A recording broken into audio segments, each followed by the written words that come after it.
Bonsoir et bienvenue à l'émission Émergence. Aujourd'hui, notre émission se déroule dans l'une des suites présidentielles de l'hôtel Radisson. Pourquoi? Eh bien parce que nous recevons la ministre en charge des hôtels, Arlette Soudan-Nono, ministre du Tourisme et des Loisirs. Je vous signale que c'est ici, dans cette suite, qu'a séjourné le président mauritanien lors du dernier sommet de l'Union africaine sur la Libye tenu à Brazzaville. Alors, pendant près d'une heure, Madame Soudan-Nono va nous dire comment elle s'y prend pour développer le tourisme au Congo et pour faire que le Congo devienne une grande destination touristique. En attendant, voici le reportage intro de Niafuna Mbungu.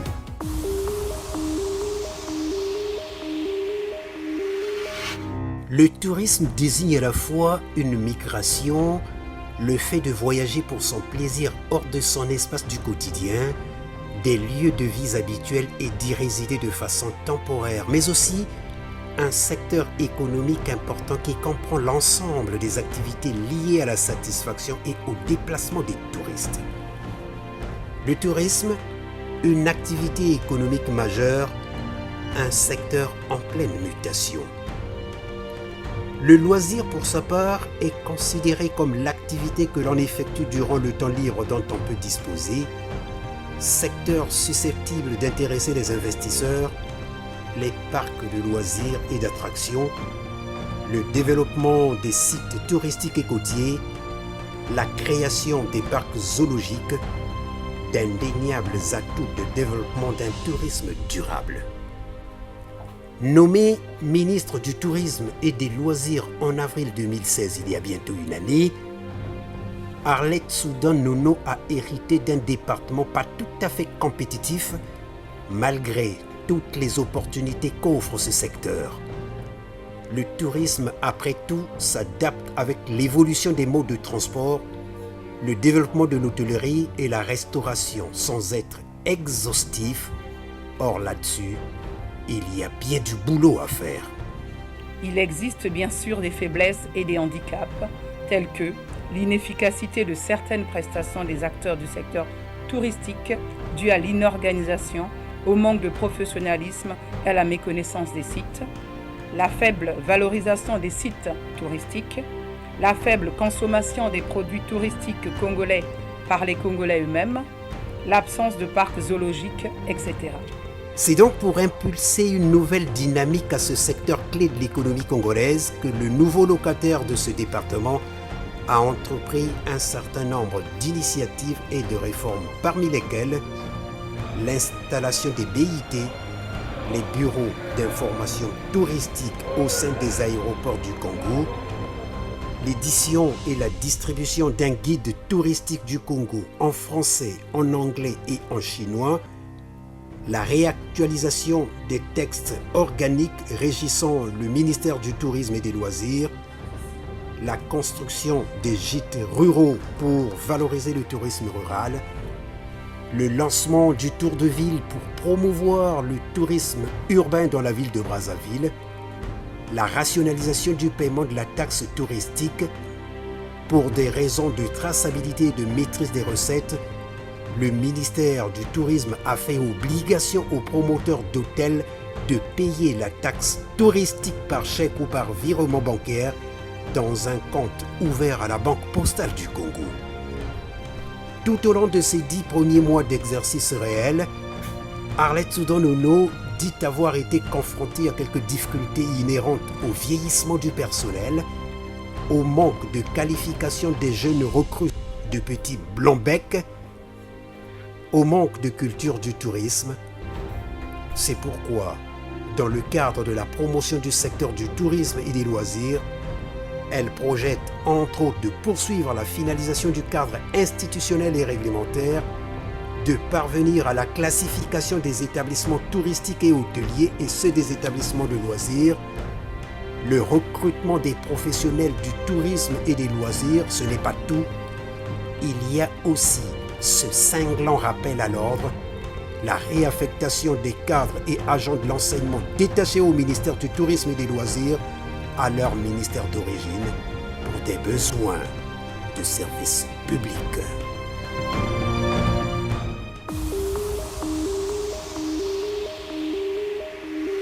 Madame la ministre, Monsieur Kakou, bonjour.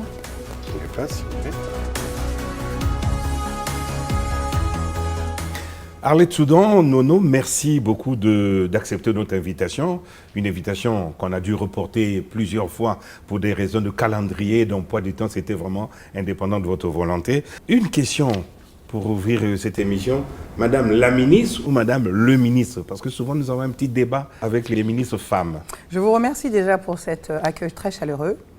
Et vous avez bien fait de me poser la question parce que je suis sensible à cette forme de parité, équité et autres. Et donc, je souhaite plutôt que ça soit Madame la ministre. Madame la ministre. Merci bien. Alors, Madame la ministre, hier, journaliste, présentatrice du journal Parler à Radio Congo, aujourd'hui ministre. Bon, il y a forcément quelque chose qui a changé dans votre vie. Je sais que vous êtes toujours dans votre domicile, dans un quartier populaire à Mukondo, mais il y a quelque chose qui a changé quand même. Oui, et vous savez, mon entrée au gouvernement, ce qui précède avant, c'est le système éducatif qui m'emmène en politique. Absolument. Auquel j'y tiens énormément en termes de rappel. Parce que c'est vrai que je suis journaliste, vous avez su le dire, de métier et de formation. Mais ce qui m'a énormément moulé, au-delà de ces aspects-là, c'est plutôt le système éducatif. Parce qu'il n'y a pas, vous le savez, de développement sans éducation. Et il n'y a pas de politique sans politique éducative. Et au centre, c'est le développement, c'est la démocratie, avec tout ce qui en découle. Et donc, je suis entrée en politique par l'éducation. Et aujourd'hui, être à la tête d'un département ministériel, c'est un aboutissement, un accomplissement qui me permet aujourd'hui de pouvoir manager, de pouvoir apporter modestement une part de moi dans l'exercice des fonctions que m'ont confié le Premier ministre et le chef de l'État. Donc, vous avez su le dire, je n'ai pas changé de domicile parce que j'y suis attachée. C'est ce qu'on appelle ma petite maison d'enfance. J'y suis depuis pratiquement 30 ans dans ce domicile que j'ai construit. Et j'y suis très attachée parce que c'est comme un havre de paix lorsque l'on vient chez moi, un beau jardin, un petit intérieur sympathique. Et puis j'aime bien les senteurs du quartier, le contact de proximité, tout simplement. C'est pour ça que je n'ai pas souhaité déménager. Bon, alors on a toujours dit que le ministère du Tourisme est un ministère garage. Et quand on y est nommé, on s'assied et on attend sagement le prochain remaniement gouvernemental. Mais vous, je me suis laissé dire que vous êtes amoureuse de ce ministère et vous avez bousculé le cocotier, comme on dit. Vous n'êtes pas un peu trop sévère avec le regard qui est le vôtre sur ce département? Écoutez, je pense que je peux vous comprendre. Hein. C'est vrai que sur d'autres cieux, ce département, celui du tourisme et des loisirs, c'est l'un des piliers, souvent en termes de diversification de l'économie, parce que n'oubliez pas qu'un emploi sur 11 dans le monde est créé dans le cadre du tourisme, et que 10% du produit intérieur brut mondial, et là, cet apport vient également du tourisme. Mais chez nous, cela peut s'expliquer, si vous le permettez. Allez-y. Vous savez, nous ne sommes pas de culture touristique comme telle. N'oubliez pas que ça soit le mot comme tel, culture, nous nous approprions ce qui vient de l'extérieur. Vous allez vous dire, mais 56 ans après quand même. Oui, mais nous avions eu d'autres priorités. 56 ans, c'est quoi? C'est la date départ des indépendances. Lorsque vous regardez 1960, nous nous sommes constamment attelés, tous les différents gouvernants, à stabiliser, à apporter une démocratie. Mais ces démocraties ne se décrètent pas comme on a voulu, après le départ des colonisateurs, nous l'imposer, ou au forceps pour certains qui l'ont obtenu. Mais qu'est-ce que vous avez remarqué en ce qui concerne la particularité de notre propre État? Quand le président Feu Youlou, l'abbé Youlou s'en va, c'est un mouvement populaire. Nous faisons fi de ce qu'on appelle la loi fondamentale, la Constitution aujourd'hui, et donc nous rampons même avec ce qu'on appelle des mécanismes dits de démocratie, dans le choix des hommes qui devaient succéder à ce départ. Et s'ensuit également Massamba Deba dans la même démarche, s'ensuit Ngouabi assassiné en 77, et s'ensuit également Yombi qui est plus ou moins conduit, et arrive le président Sassou en 79 par des mouvements aussi un peu similaires qui mettent un peu à mal cette loi fondamentale avec des mécanismes bien huilés, avec des articles qui vous stipulaient que, bon, en cas de vacances, voilà le process. Mais malheureusement, ces choses-là, quand vous les décrétez, et qu'il n'y a pas de sensibilisation, il n'y a pas de pédagogie. Il y a tellement d'eau qui ont coulé sous ces pans de cette appropriation de cette démocratie. On y est encore, puisque le chef de l'État affectionne le mot consolidation des acquis de paix. Et vous avez vu depuis, il n'y a pas très longtemps, nous avons connu, ça a l'air loin, mais ce n'est pas si lointain, 97, cette guerre assez fratricide où on a vu les nôtres tomber, comme ça, les Congolais, nos concitoyens. Donc, il nous fallait d'abord ramener un peu cette paix tant nécessaire à un climat qui vous emmène à un développement. Et aujourd'hui, le chef de l'État, à la tête de ce pays, depuis un bon moment, qu'est-ce qu'il fait ? Il a pris son bâton de pèlerin et continuellement, il a pour leitmotiv l'instauration, l'acquisition, l'appropriation des mécanismes de paix. Donc vous comprenez que le Congolais avait autre chose d'abord à s'approprier, penser ses plaies, penser au panier de la ménagère et entre autres. Et donc ce vocable touristique-là, le mot tourisme, qui semble convenir aux étrangers de couleur blanche, de race blanche, où l'on va et on se dit, pourquoi je veux perdre du temps au bord d'un fleuve, pourquoi je veux perdre du temps à admirer une chute. Et le temps qui s'approprie ça, et vous avez le même phénomène dans le mot culture, tout ce qui était danse traditionnelle chez nous, c'était des rituels qui exprimaient quelque chose. Et aujourd'hui, on vous dit non, ça fait partie aussi de ce qu'on appelle du tourisme culturel. Alors, donc aujourd'hui, soyez indulgents. Alors on m'a dit que quand vous êtes arrivé, vous avez découvert un paquet d'antivaleurs que vous avez appelé vous-même les pratiques véreuses. Essayez de nous en parler un peu, nous qui pensions que le ministère du Tourisme était un fleuve tranquille où il ne se passait rien. Écoutez, ce n'est pas sectoriel, mon ministère. Je pense que le chef de l'État, dans un de ses grands discours, j'emprunte souvent son expression, son mot, le mot rupture, qu'il emmenait à la rigueur et à la vérité aujourd'hui, celle que vous voulez entendre précisément. Mais qu'est-ce qu'il y a dans ce contenu ? Mais c'est les fameuses antivaleurs qui ont bloqué les mécanismes aujourd'hui. Mais en ce qui concerne mon ministère, il y avait à boire et à manger. Qu'est-ce qui se passait ? Exemple. Mais quelques exemples de mauvaises pratiques. Vous savez, vous entendez un peu souvent jeter la pierre sur la personne qui est la mienne pour pouvoir, lorsqu'on accuse son chien de rage, c'est pouvoir masquer un peu tout ce qui s'y fait. Parce que lorsque vous arrivez à un endroit où vous constatez que vous êtes là au nom d'une rupture, au nom de nouvelles valeurs, au nom d'une gouvernance que nous voulons tous autre, et que ces pratiques-là, méconnues ou connues par les dirigeants qui sont passés par là, peu importe. Mais le constat qui a été le mien a été amer parce que nous avons, comme dans tous les ministères, ce qu'on appelle des menus recettes qui nous permettent, sur deux aspects, certains modes de fonctionnement. Il y a des menus recettes que nous reversons directement au niveau du Trésor public et il y a ce qu'on appelle des recettes internes qui nous permettent, dans le cadre du Fonds du développement touristique, qui est alimenté par la taxe hôtelière, qui est en fin de compte l'équivalent de 10% de la nuitée que nous avons dans les différents hôtels, les visiteurs, les touristes de passage, qui permettent d'alimenter ce fonds du développement touristique, mais qui est bien réglementé. Mais malheureusement, qu'est-ce que je constate en arrivant ? Je constate qu'une bonne partie, sinon l'essentiel de cette ressource, servait à payer des primes internes de certains fonctionnaires de l'État qui s'étaient octroyés certaines primes. Je ne comprenais pas ce qui s'y passait. Je pensais que cela reposait sur des textes. J'ai demandé que l'on me propose ces textes-là, qu'on me les présente. Je ne l'ai jamais vu. Et à ce moment-là, au nom de cette rupture, de cette rigueur, de cette orthodoxie financière que nous voulons, et bien entendu que j'ai mis fin. Parce que vous ne pouvez pas m'empêcher de pouvoir investir ailleurs. Mais sans cet argent-là, je n'aurais pas pu faire les bureaux d'information touristique aux aéroports à Maya-Maya. Sans cet argent, je ne serais pas en train de construire à Saucy le premier gîte rural. Sans cet argent, je n'aurais pas pu faire le tour de Brazzaville, initier ce quart. Sans cet argent, je n'aurais pas pu faire le marché, le marché de Noël, précisément. Donc vous comprenez que... Dans le projet de société, le président Sassou Nguesso a placé le ministère du Tourisme parmi les ministères prioritaires. Qu'est-ce qui vous vaut cet honneur ? Ce n'est pas en termes d'honneur, c'est en termes de réalité, de réalisme économique. Je pense qu'il en a bien la lecture et il nous faut, cela tombe à point nommé, avec la chute du prix du baril du pétrole aujourd'hui. Et quand on regarde un peu la morosité économique qu'on appelle aussi austérité sous d'autres cieux, nous n'avons pas d'autre choix que de chercher de nouvelles niches de recettes.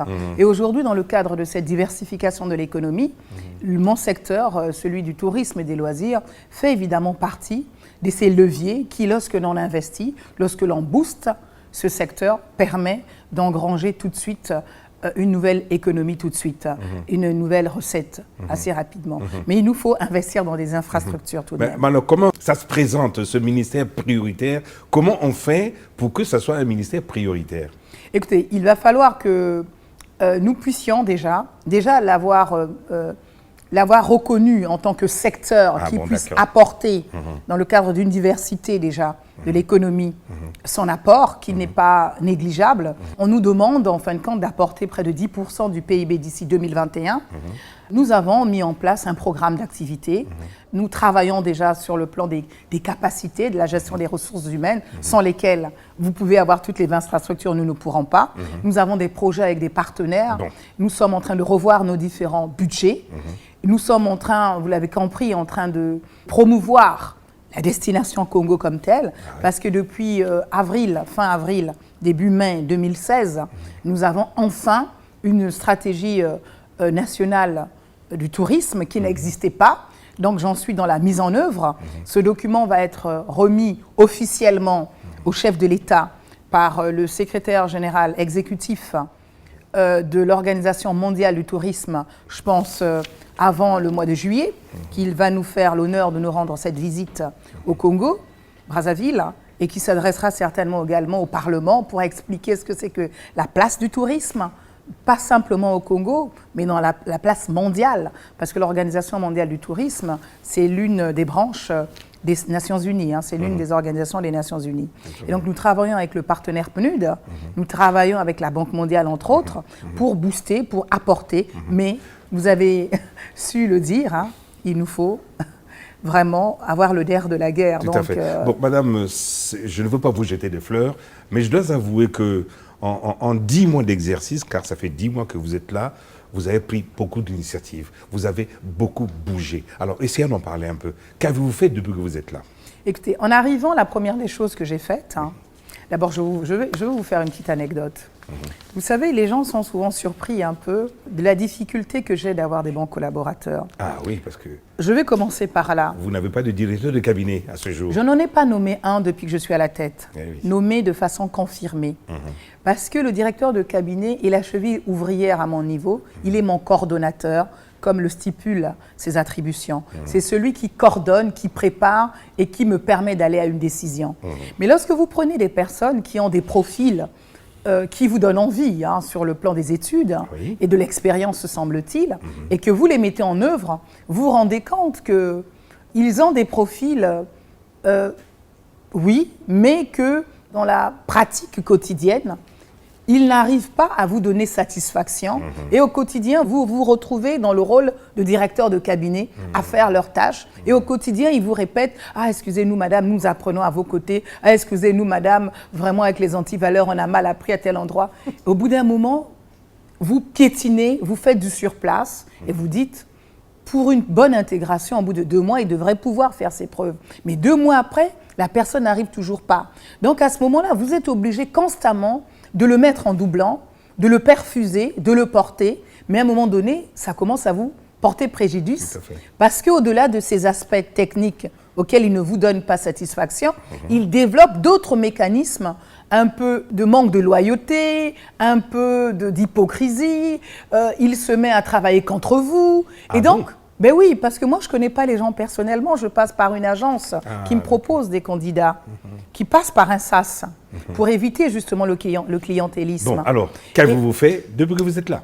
Donc, non, soyez pas pressés, ce sont des choses délicates. Ça repose sur la gestion des ressources humaines, vous savez. Et une fois que vous commencez à organiser ça, donc, qu'est-ce que j'ai fait? Je ne connais pas les hommes et les femmes qui animaient ce ministère.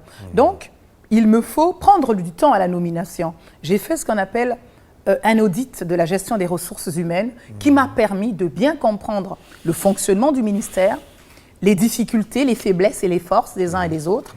Et c'est pour ça que d'ici 1 mois ou 2 mois, je veux commencer le grand mouvement des nominations. Mais entre-temps, parallèlement, j'ai dû lancer un autre fer au feu, celui de l'attractivité. Donc, j'ai décidé de rendre visible ce ministère. Donc, j'ai mis en place une équipe de communicants pour monter une stratégie communication déjà, stratégie média, une stratégie digitale également dans le cas des réseaux sociaux.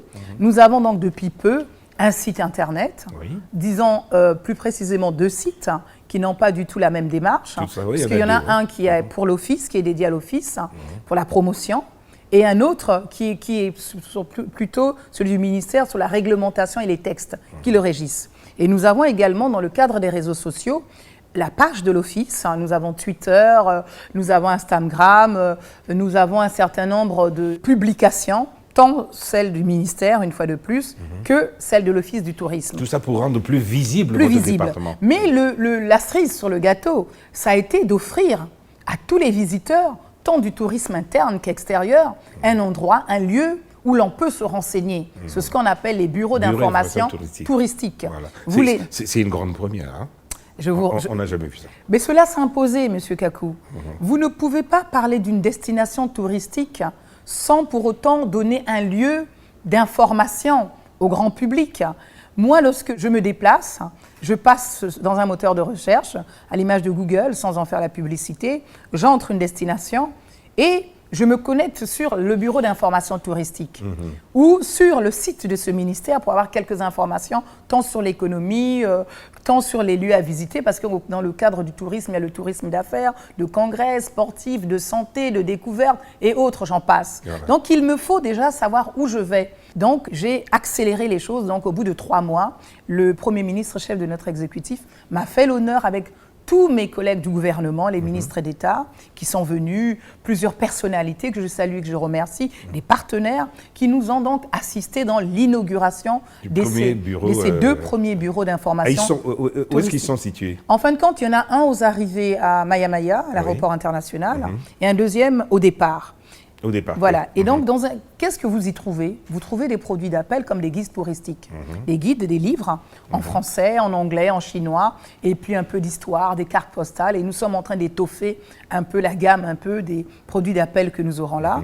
Et surtout, nous avons créé 17 emplois, 18 emplois ou 20 emplois directs. Et dans le cadre d'un partenariat public-privé, parce que ce sont des jeunes qui ne sont pas des fonctionnaires. Il y en aura d'autres à travers le pays. Oui, il faut les multiplier, parce que le Congo, c'est 12 départements, mais il nous faut pratiquement près de 200 bureaux d'information touristiques. Je ne fais qu'impulser, mais il faut pérenniser. Je vous prends le cas d'un pays que nous connaissons tous, la France. La France, c'est près de 3000 bureaux d'information touristiques.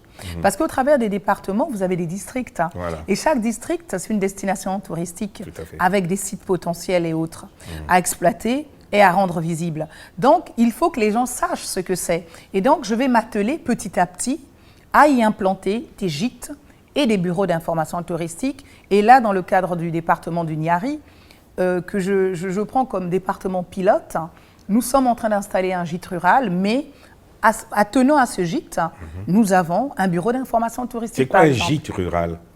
Un gîte rural, c'est un lieu de rencontre des différents visiteurs qu'on appelle les touristes, qui leur donne un lieu de repos, parce qu'il y a une salle de repos avec un double lit. Et nous avons également un séjour, nous avons un lieu de restauration, une kitchenette, nous aurons également un bar extérieur avec quelques animations prévues. Et ce gîte est déjà opérationnel à Dolisie? Je venais de Dolisie il y a moins de 15 jours. Nous avons lancé les travaux il y a près de cela 2 à 3 mois. Et nous allons inaugurer avec le Premier ministre qui nous fait l'honneur une fois de plus de nous accompagner dans le cadre de ce développement touristique, associé pour l'inauguration fin avril, début mai. Alors, une autre grande première, vous avez lancé le circuit de Brazzaville. Comment ça marche? Ah oui, tout à fait, merci pour ce rappel. Nous avons le Tour de ville de Brazzaville. C'est un car avec un guide formidable, Monsieur Djambou, que je tiens à saluer, parce que nous en avons très peu. Et là, si vous le permettez, je suis en train d'aller également vers la formation du métier du personnel dans le métier de guidage, dans le métier d'accompagnateur touristique également, pour booster un peu cette profession et avoir des guides certifiés. Voilà pour la parenthèse. Et donc, je disais que nous avons donc ce bus qui fait le tour de Brazzaville et qui vous présente Brazzaville tant sur l'aspect historique, soit sur l'aspect du patrimoine architectural, sur les sculptures qui font Brazzaville, sur des lieux assez insolites que les gens ne connaissent pas. Moi-même, j'ai découvert Brazzaville. C'est ça. Et vous avez pour 1h30, 2h30, selon les parcours, et vous êtes dans de super conditions. Vraiment, j'encourage ces jeunes qui accompagnent. Et le bus, il fonctionne, hein? Oui, tout à fait. C'est tous les matins, pour l'instant, une fois par semaine. Oui. Tous les samedis matins, au niveau donc, des départs, des arrivées de Brazzaville. Les réservations s'y font également. Et vous réservez, il y a des différents tarifs pour les jeunes, pour les personnes adultes, pour les personnes vivant avec le handicap. Et qui c'est qui monte dans ce bus? Qui c'est qui fréquente ce bus pour découvrir Brazzaville? C'est qui? Écoutez, moi, je suis assez surprise parce qu'il y a de tout.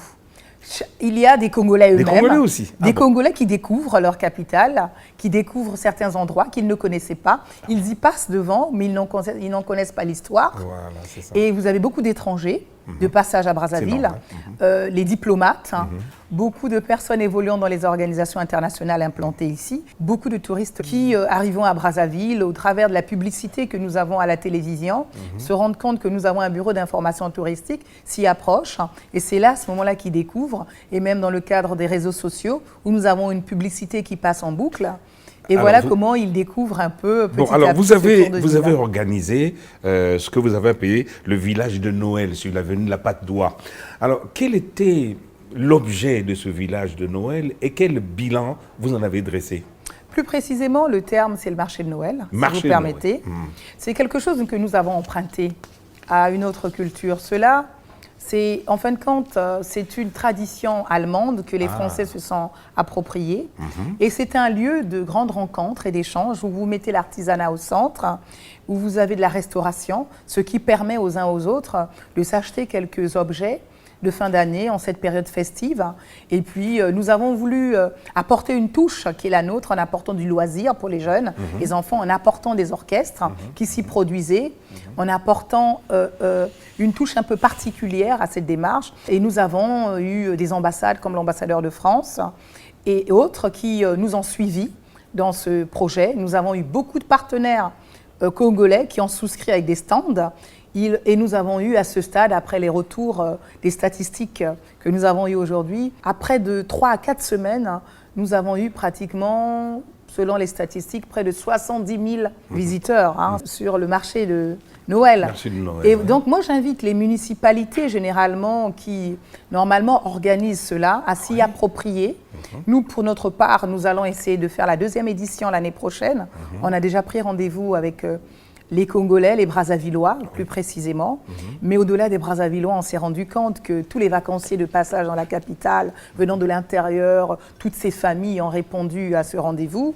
Et nous remercions, si vous le permettez, les forces de l'ordre qui ont bien sécurisé le site. Comme partout au monde, il faut sécuriser ce genre de site. Nous ne sommes pas exclus de ça. Je remercie mes différents collègues de la santé, de ceux en charge de l'énergie, qui chacun a mis la main à la pâte pour faire que ce projet aboutisse, et surtout le grand parrainage du chef de l'État et le partenaire maire que j'ai eu, et puis le regard du Madame Premier ministre. Soudan Nono, parlons-en maintenant. Quels sont les atouts du Congo en matière de tourisme? Est-ce que vous savez Je sais qu'il y en a des milliers, on prendra toute une émission pour les citer, mais essayons d'en prendre les plus importants. Vous savez, nous avons quelque chose de magnifique. Nous sommes au bord du fleuve Congo. Rien que ce fleuve Congo est un atout pour le tourisme fluvial que nous sommes en train d'organiser. Nous avons ce qu'on appelle du tourisme de découverte. Vous avez ce qu'on appelle du tourisme nature, du tourisme vert. Vous avez Ozala, ces grands parcs naturels, ces aires réservées. Nous travaillons en partenariat avec ma collègue des eaux et forêts qui a la charge de la préservation de la nature et de la faune, mais moi j'en ai la promotion à faire. Voilà. Tout ce qui est implanté, même lorsqu'elle ouvrira le zoo, la promotion c'est moi qui la ferai au niveau donc du ministère. Donc nous avons du tourisme balnéaire, nous avons de l'agrotourisme, nous avons du tourisme de mémoire. Prenez rien que la baie de Luango. Et actuellement, nous sommes en train d'aller vers un symposium sur la baie de Luango.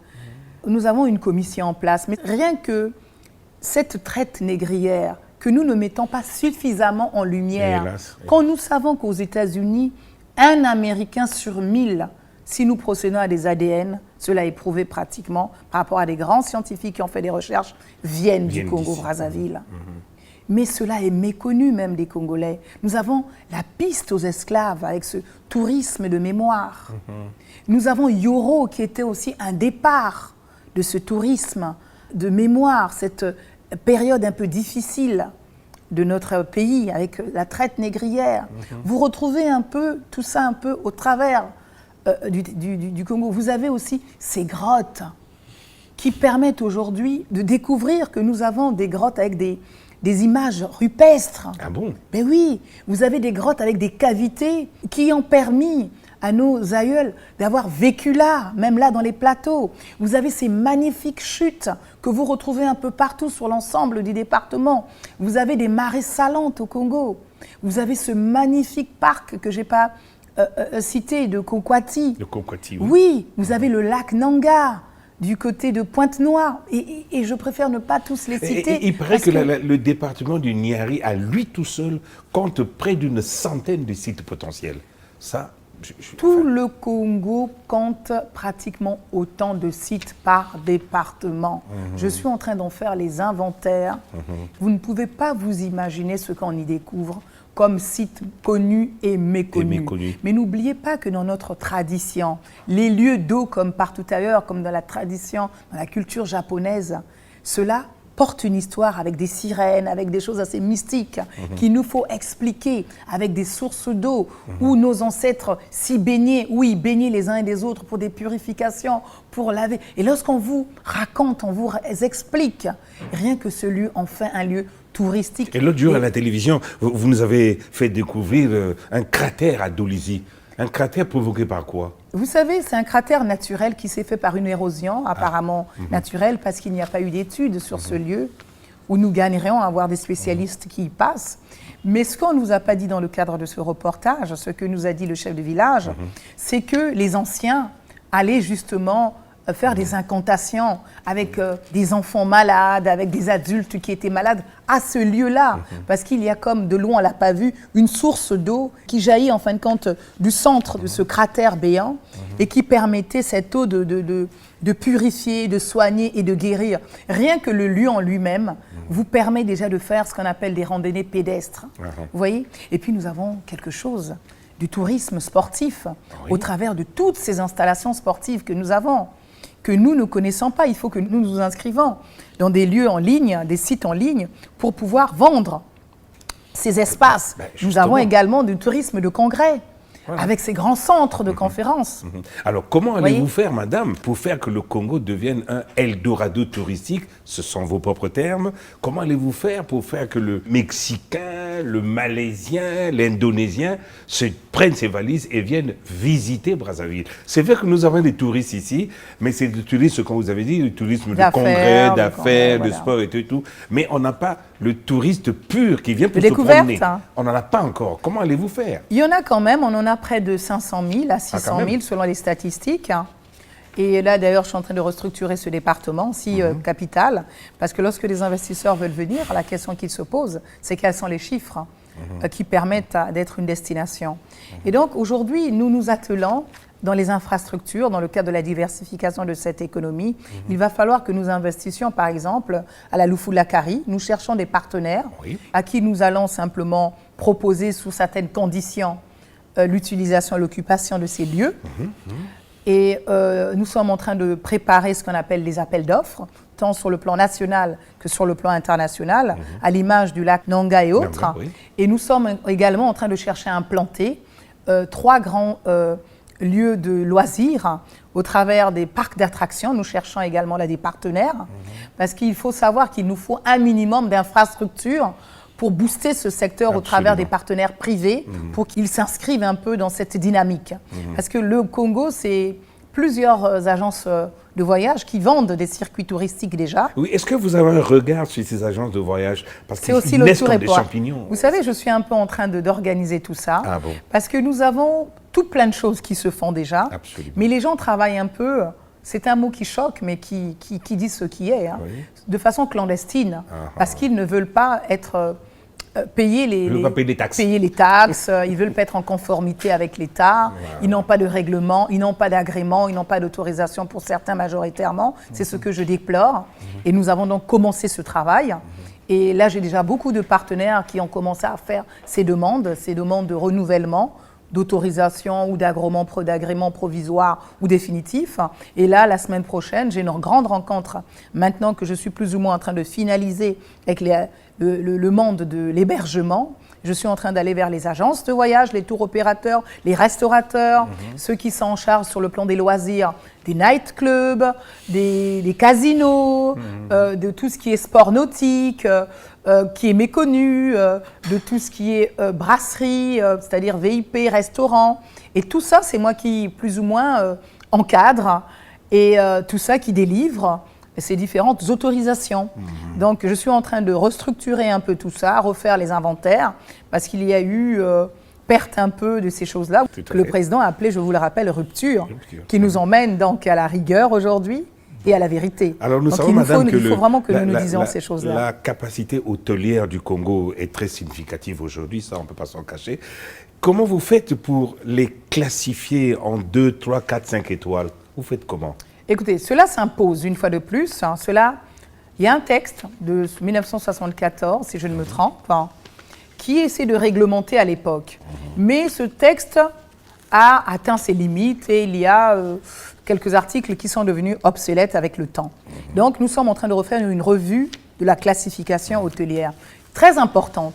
Parce qu'aujourd'hui, même vous en tant que consommateur de ce type d'hébergement, que nous amenons aussi dans le cadre d'une catégorisation. Parce qu'il y a la classification, mais la différence avec la catégorisation, c'est l'hôtel, c'est le gîte, c'est l'auberge, c'est la maison de pension, c'est l'appartement de tourisme auquel nous allons donner des noms, ou bien la case, parce que chaque pays a sa particularité, comme le Maroc par exemple, dans le cadre de leur catégorisation, ils ont des riads, ce qu'il n'y a pas sur l'Europe. Vous voyez ?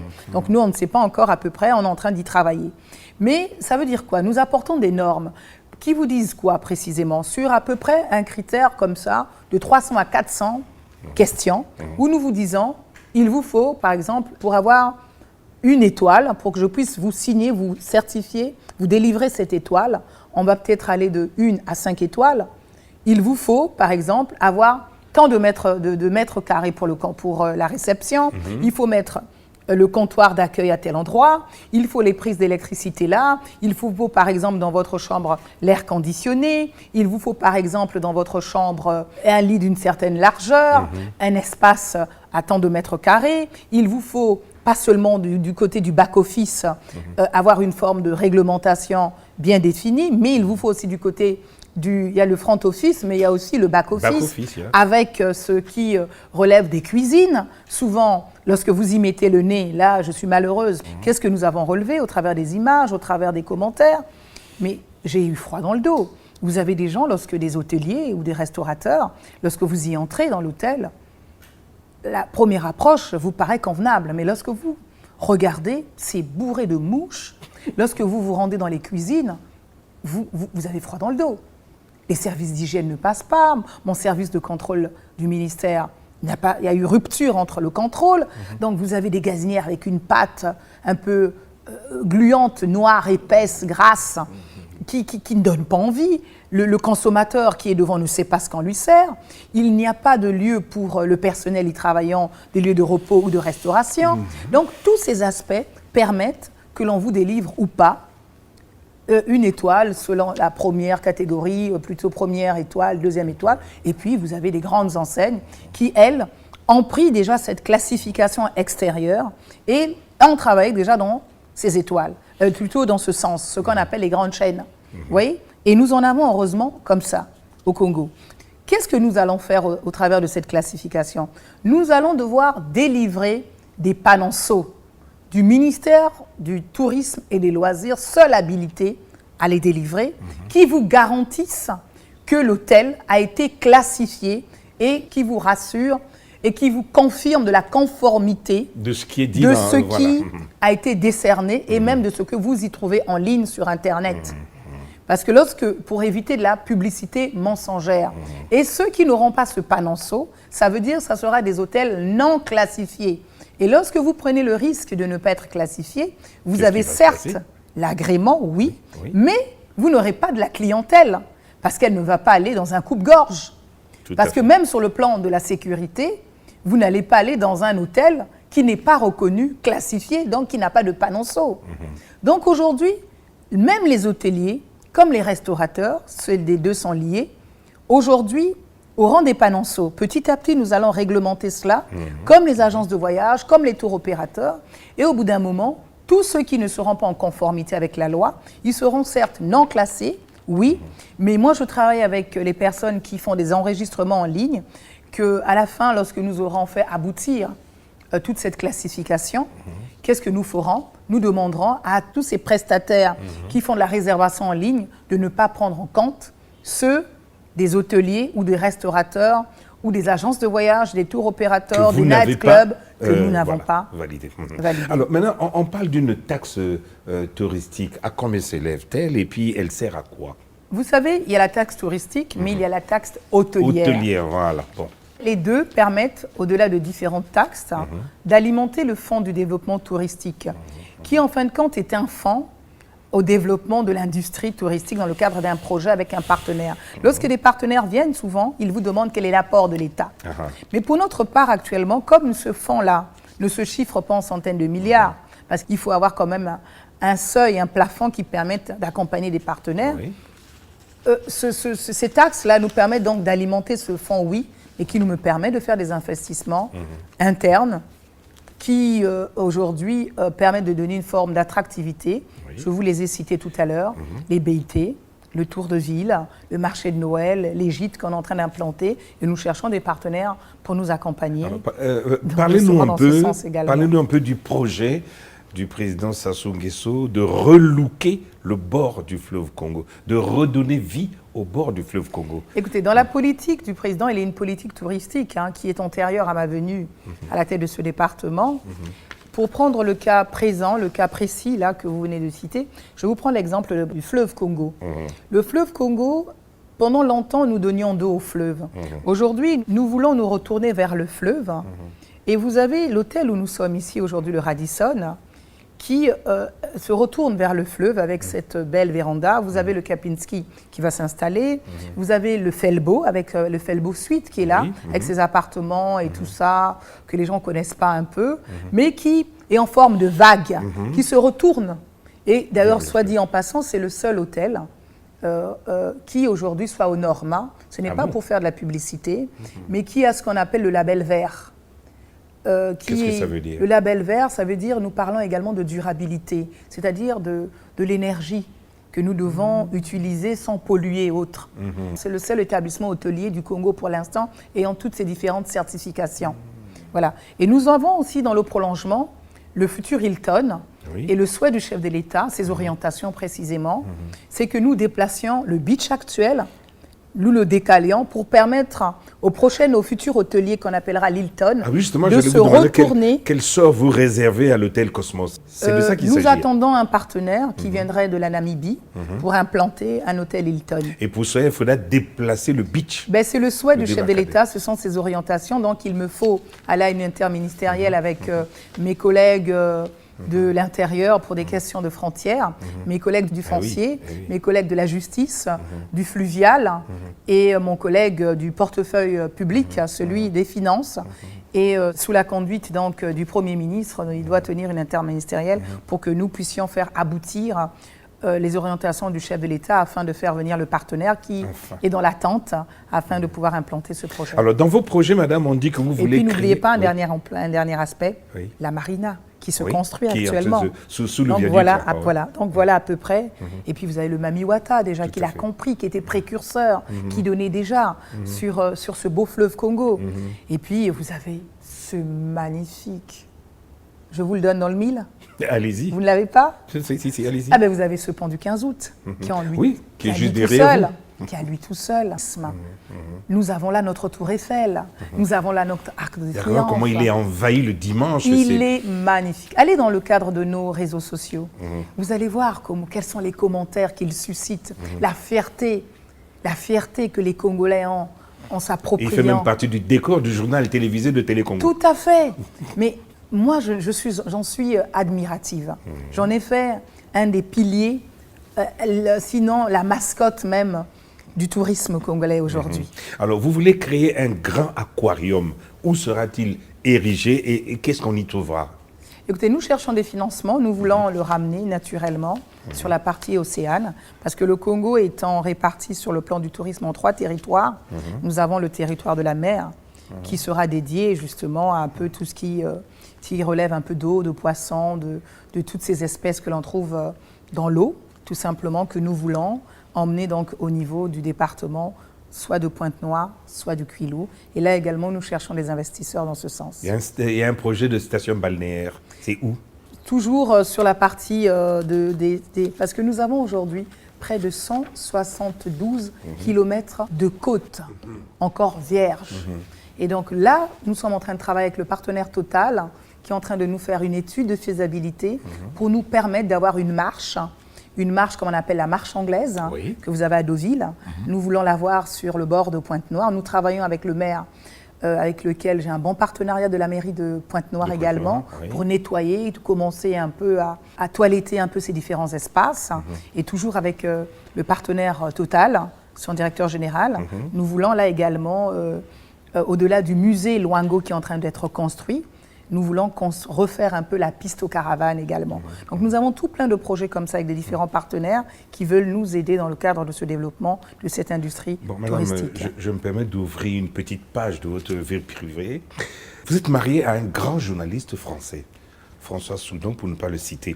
Est-ce que votre statut actuel de ministre n'a pas une influence sur sa profession? Je le dis parce qu'en France, il y a une loi non écrite qui dit que lorsqu'une journaliste, une présentatrice du journal a un lien ou une liaison avec un homme politique, elle doit arrêter de travailler. Comment ça se passe aujourd'hui dans le cas de vous et François Soudan? Écoutez, n'oubliez pas que moi-même, je viens du métier des médias. Oui. Et que mon mari, d'ailleurs, que vous connaissez très bien, c'est votre collègue. Hein. Absolument. Donc je sais très bien que vous êtes bons amis. Mais mon mari, François Soudan, mon époux, lui, il l'a compris tout de suite. Et au lendemain de ma nomination, il a écrit à sa rédaction disant qu'il n'écrirait plus sur le Congo. Et c'est le cas actuel, mais qu'il garde un regard d'encadrement de ces journalistes, tout simplement, en tant que directeur de la rédaction. Tout simplement. Alors, Arlette Soudan-Nono, nous allons bientôt arriver à la fin de notre émission. On dit que le ministère du Tourisme est le ministère de l'unité nationale. Et vous en êtes vous-même convaincu. Expliquez un peu. Vous savez, vous avez touché du doigt la transversalité de ce ministère. Au travers de ce ministère, c'est tous les départements, parce que nous sommes une vitrine du Congo. Et vous l'avez compris dans le spot du ministre d'État, ministre de la Ville, qui, dans le cadre de son spot, fait un clin d'œil au ministère du Tourisme. Pourquoi? C'est un ministère qui gère le transit humain. Il n'y a pas de tourisme sans transport. Il n'y a pas de tourisme sans hébergements. Il n'y a pas de tourisme sans restauration. Il n'y a pas de tourisme sans sécurisation.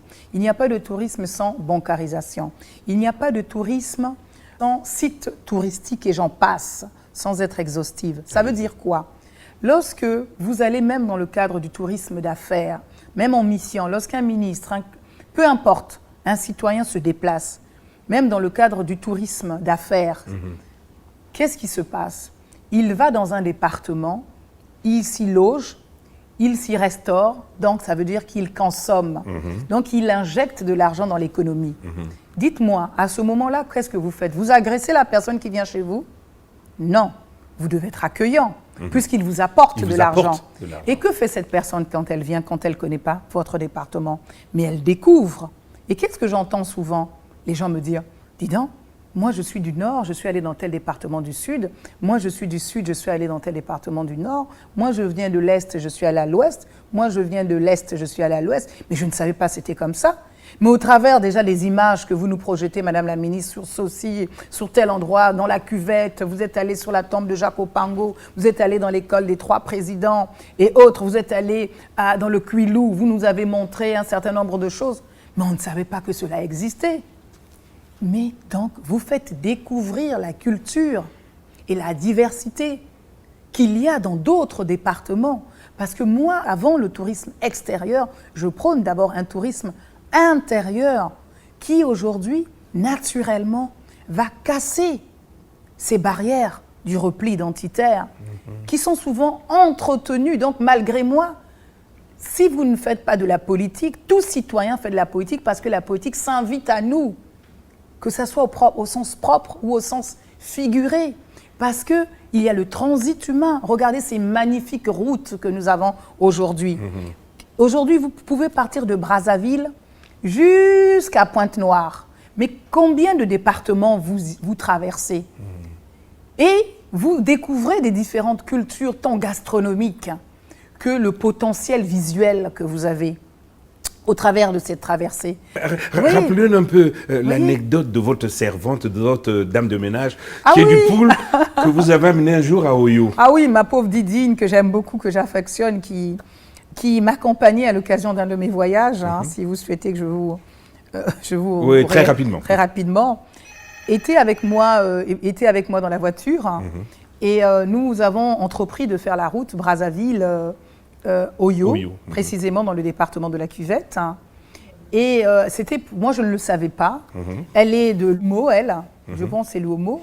Et c'était son premier déplacement. Non, loin de Boko, là, enfin, dans la zone du Poule. Voilà. Donc, c'était son premier déplacement. Mais je ne le savais pas dans la zone nord.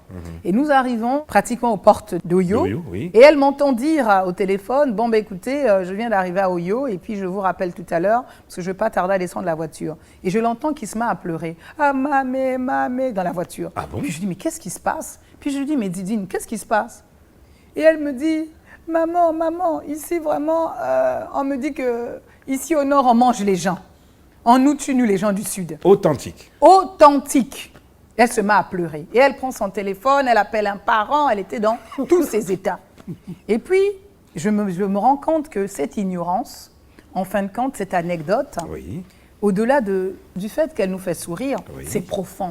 Ça nous montre à peu près le mal que nous, leaders d'opinion, nous, politiques, cultivons, entretenons volontairement pour empêcher aux uns et aux autres de comprendre ce que nous apportons dans le cadre du développement. Qu'est-ce que j'ai eu à faire? J'ai demandé à un de mes parents qui était à mes côtés de l'emmener tout simplement au marché, faire des courses, l'accompagner. Et lorsqu'elle revient du marché, elle me dit, j'ai retrouvé des parents à moi que j'avais perdus de vue, qui vivent bien. Et je me suis rendu compte que autant ici, il y a des personnes manquant de ressources, autant chez moi, du côté de la zone sud, il y a des personnes à des revenus intermédiaires. Donc, je lui ai permis de se rendre compte qu'on est tous égaux. Voilà. Tout à fait. Donc, mais ça, il faut donc au travers du tourisme. Ça a changé sa manière de voir les choses. Ça a changé sa manière de voir les choses. Alex Soudonono, nous arrivons à la fin de notre émission. Vous voulez conclure par quoi? Écoutez, Jean-Claude Kakou, déjà je vous remercie de me permettre de pouvoir m'exprimer comme ça et de vendre cette destination Congo. Je me rends compte que le Congolais me surprend positivement en s'appropriant, en ayant l'amour de son pays.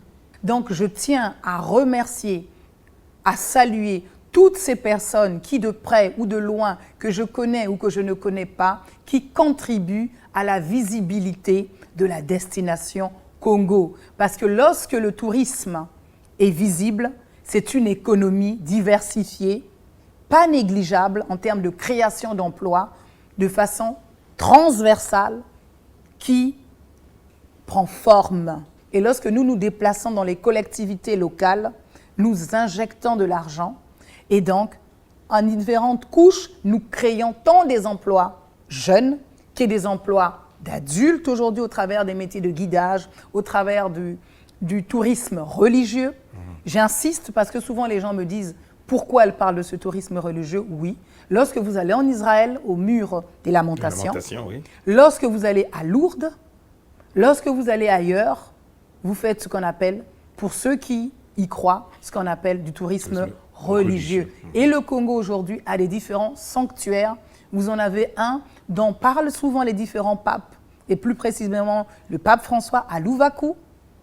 Un sanctuaire, c'est un lieu sacré où nous avons quelque chose qui a appartenu à la sainte, et là en l'occurrence la sainte Faustine.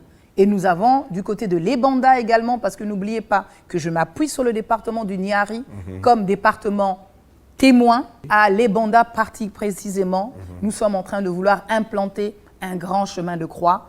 et qui va partir sous le pont, le beau viaduc que nous avons. Et je souhaite qu'on réhabilite le train bleu qui en lui-même nous fait rêver au travers de ces différentes étapes, ce qui m'emmène à dire que nous sommes en train de préparer, si vous le permettez, avec l'ambassadeur d'Italie, avec le Nance, avec le Vatican, avec la communauté de Saint-Edigio, avec des membres du gouvernement, avec des partenaires du secteur privé ici, des personnalités publiques et l'ensemble des compatriotes tant à l'intérieur et de tout citoyen tant à l'extérieur, ce qu'on appellera un téléthon, afin de pouvoir récolter des contributions dans le cadre du tourisme humain que nous voulons mettre en exergue, et nous allons nous implanter à Kinkala pendant 24 heures avec des journalistes, et nous allons pouvoir avoir un téléthon humanitaire pour nous permettre d'accompagner Caritas, la conférence épiscopale et toutes ces personnes et l'État déjà qui y travaillent, afin de pouvoir aider également nos concitoyens de la région du Poul qui se retrouvent aujourd'hui souvent démunis en dehors de leur cadre de vie. Voilà. Et là, c'est aussi ce que mon secteur veut apporter. Et nous allons travailler avec la Ligue cycliste, parce qu'il y a une Ligue cycliste du Congo qui va partir de Brazzaville et faire le chemin dans le cadre d'une sensibilisation jusqu'à Kinkala. Ces choses-là, nous sommes en train d'y travailler. Et lorsque nous aurons finalisé, fait aboutir, je pense que je reviendrai sur le plateau pour mieux vous en parler. Donc voilà à peu près le mot de fin. Ce sera le mot de la fin, Madame Soudan-Nono.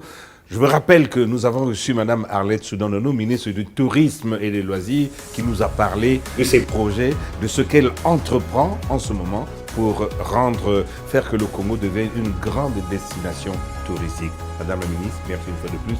Merci à vous qui avez suivi cette émission. Je vous rappelle que notre émission est déplacée de mardi à mercredi à 21h. Au revoir et à la prochaine occasion. C'est moi qui vous remercie, Jean-Claude Cacou. Merci.